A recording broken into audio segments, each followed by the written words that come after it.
घरों में झगड़ा करने की बुनियादी वजह अना और जिद होती है।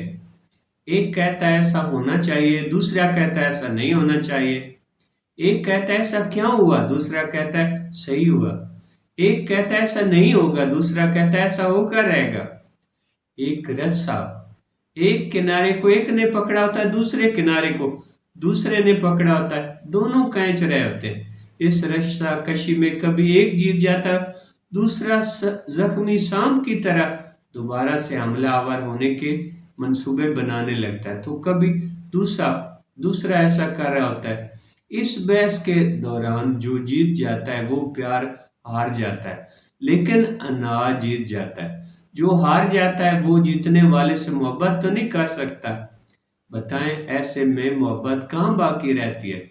बताएं ऐसे घर में सुख सुकून कहाँ बाकी रहता है? दोनों फरीक ही बरसों तक आग में जलते रहते हैं, कोई एक भी हार मानने के लिए तैयार नहीं होता। मेरा सवाल है कि क्या ऐसी जिंदगी को जिंदगी कहा जा सकता है? यकीनन आपका जवाब होगा कि नहीं, ऐसे जीने से ना जीना बेहतर है।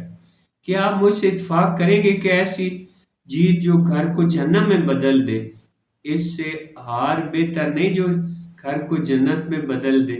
दो ही तरीके हैं, या तो आप बहस जीत जाएं और मोहब्बत हार जाएं, या फिर मोहब्बत जीत जाएं और जानबूझकर बहस हार जाएं।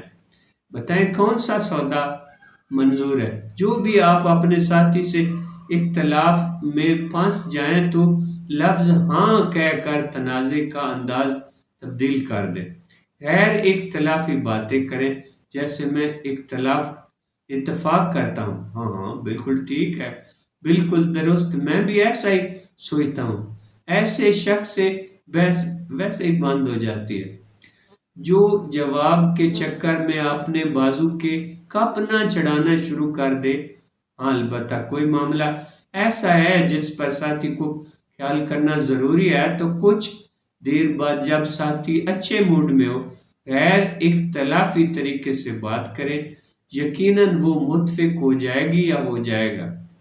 जब मोहब्बत से मसले के हल ढूंढे जाते हैं तो बहुत से हल मिल जाते हैं।